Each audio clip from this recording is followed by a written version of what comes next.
bulletin sur Fraternité FM.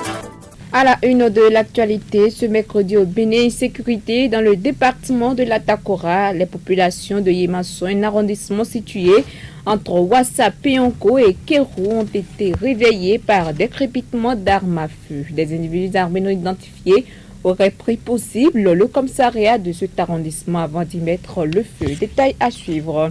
Où en sommes-nous dans la réforme d'uniformisation des bouteilles de gaz au Bénin annoncée lors du Conseil des ministres en mai 2025. Cette décision est saluée par les consommateurs, même si elle n'est pas encore effective sur le terrain. Restez des notes pour les précisions. À suivre également bien d'autres informations, l'actualité africaine et sportive. Bienvenue à chacun et à tous. 112 heures se sont écoulées après le double scrutin législatif communal du 11 janvier et les Béninois sont toujours impatients de connaître les résultats et ils devraient être fixés ce jour. Le président de la Sénat, la Commission électorale nationale autonome, a annoncé les résultats provisoires entre le 13 et le 14 janvier 2026, ce qui signifie que logiquement la vérité des urnes après ces élections couplées sera connu d'ici la fin de la journée. Le gouvernement béninois a engagé une réforme majeure visant l'uniformisation des bouteilles de gaz domestiques. Cette mesure a pour objectif de renforcer la sécurité des usagers et surtout de faciliter l'accès des ménages au gaz de pétrole liquéfié. Adoptée en Conseil des ministres le 7 mai 2025, la décision a été saluée par les associations de consommateurs, même si celle-ci relève un léger retard dans sa mise en œuvre effective, selon Auguste Ngoudien, président de l'Association de défense des droits de consommateurs du Septentrion. Cette réforme ne fait pas suite à une revendication particulière.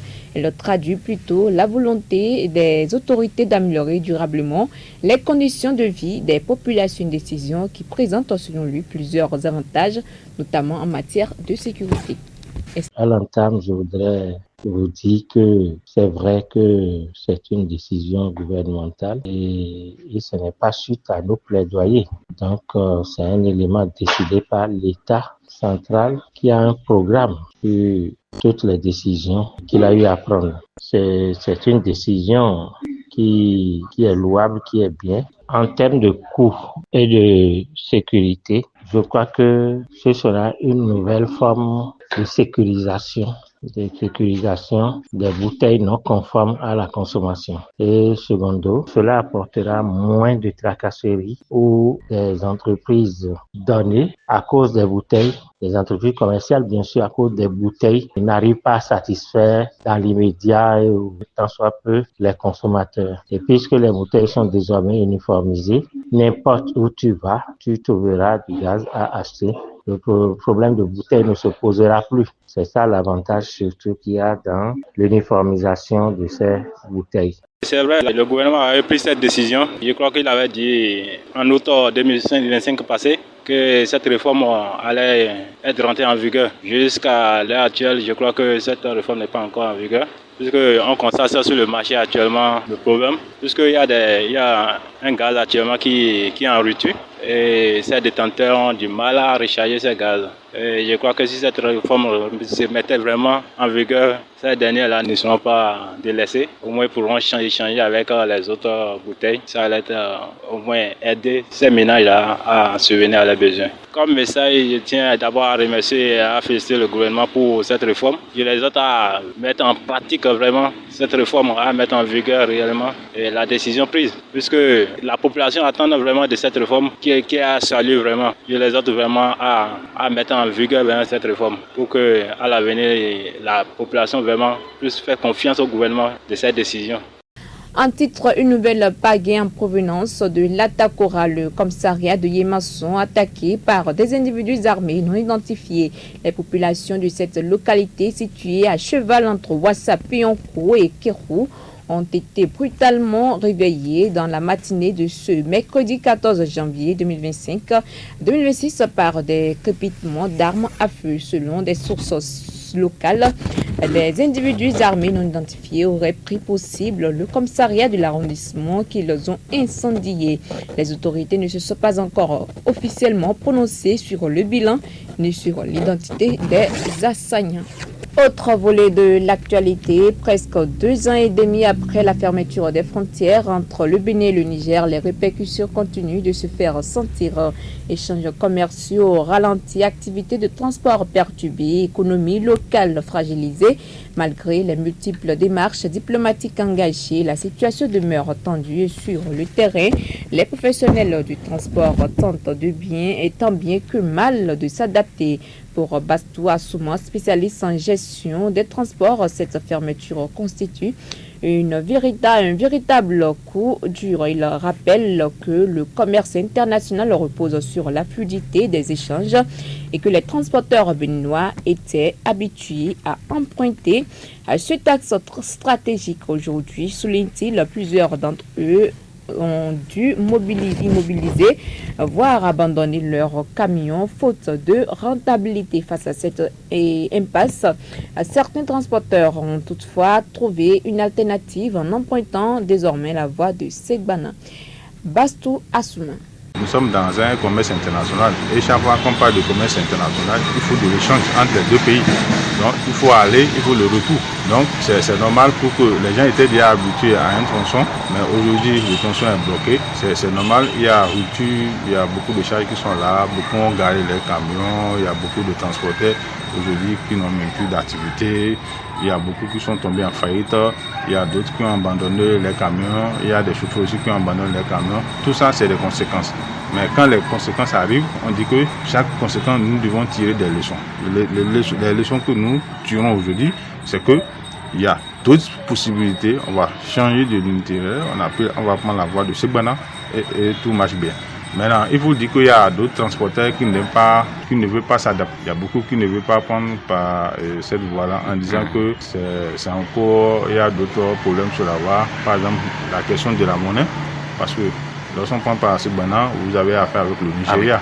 Aujourd'hui, avec le taux de Naira qui est vraiment complètement dégradé, donc c'est encore un autre problème. Je pense qu'après 2 ans de toutes ces choses-là, c'est le moment pour ces dirigeants de revoir quand même leurs copies, de s'asseoir et réfléchir à l'intérêt de la population. Vous savez, on a beaucoup d'amis qui sont des Nigériens qui souffrent réellement dans ce problème-là. Donc je pense que lorsqu'on tire, on n'arrive pas à trouver, il faut chercher d'autres solutions. Il faut s'asseoir, il faut ramener la balle à terre, il faut procéder à la collaboration, même s'ils vont rester dans leur conférence qui est AES là. Non, vous restez dans l'AES, nous on reste dans la CEDEAO, mais on va travailler ensemble. Les deux pays ont besoin d'une collaboration. Donc en posant là de l'ouverture d'abord, la frontière de Gaïa, pour cette ouverture, et il faut renforcer la sécurité à travers des protocoles d'accord entre les deux pays. Donc je pense qu'avec ça, les deux pays vont s'en sortir.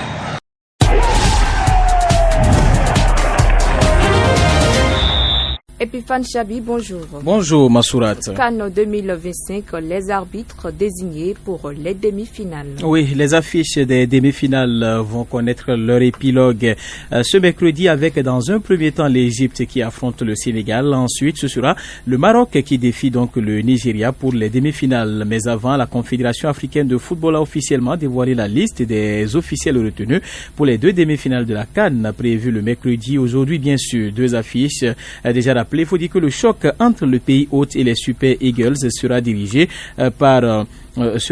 bien évidemment par Daniel Niayi. Il s'agit donc d'un arbitre qui a déjà officié plusieurs rencontres au cours de cette Coupe d'Afrique des Nations, notamment le match entre bien sûr l'Algérie et le Burkina Faso, une rencontre qui a été donc polémique. Dans la deuxième rencontre, plus tôt dans la journée donc à 17h, le Sénégal et l'Égypte croiseront le fait au stade de Tanger. La CAF a désigné Pierre Ghislain Acho, le Gabonais, comme arbitre principal principal de cette demi-finale très attendue. Il sera accompagné de Boris Malaise Dissoga du Gabon et Steven Moutassi Moyo, également de la même nationalité que lui, avec Amosa Bengendong, gabonais également, comme quatrième arbitre. La VAR sera dirigée par Peter Waweru Kamaku, le Kenyan, assisté de Laetitia Antonella Viana de l'Eswatini et puis Elvis Guy Ngengwa du Cameroun. Et puis on s'intéresse à l'actualité du Real Madrid. Oui, le Real de Madrid avec le nouveau coach Alvaro Arbeloa, justement, donc, qui a rendu public sa toute première liste, la première liste de nouvel entraîneur du Real de Madrid qui est tombée. Ce mercredi matin, le club a dévoilé le groupe qui défiera Albacete en huitième de finale de la Coupe du Roi. Une expédition marquée par l'absence de plusieurs figures majeures, dont Kylian Mbappé, Jude Bellingham, Antonio Rudiger, Rodrigo Goes et puis Thibaut Courtois. Si le repos de certains peut utiliser dans la compétition à l'image du portier belge est compréhensible, d'autres absences surprennent davantage. Le Français, vraisemblablement, est mis au repos pour parachever sa récupération. Il avait forcé sa participation à la finale de la Coupe d'Espagne perdue par les Merengues face au FC Barcelone. Il faut dire également que du côté donc de l'Anglais, Jude Bellingham et le Brésilien Rodrigo, quant à eux, semblent en pleine possession de leurs moyens, mais tous deux ont disputé l'intégralité des rencontres de tournoi en Arabie Saoudite. Il est donc fort probable que le nouvel entraîneur ait privilégié le repos. L'Allemand, pour sa part, avait dû céder donc sa place lors du derby face au Colchoneros en raison donc d'une fatigue extrême, et Rudiger n'avait même pas pris part donc au Classico où Dean Essen l'avait suppléé dans le 11 de départ. Par conséquent, la liste qui se mesurera au Albacete au Carlos Belmont ne comprend que l'ancien de Bournemouth et Raúl Asensio comme défenseurs centraux de premier plan.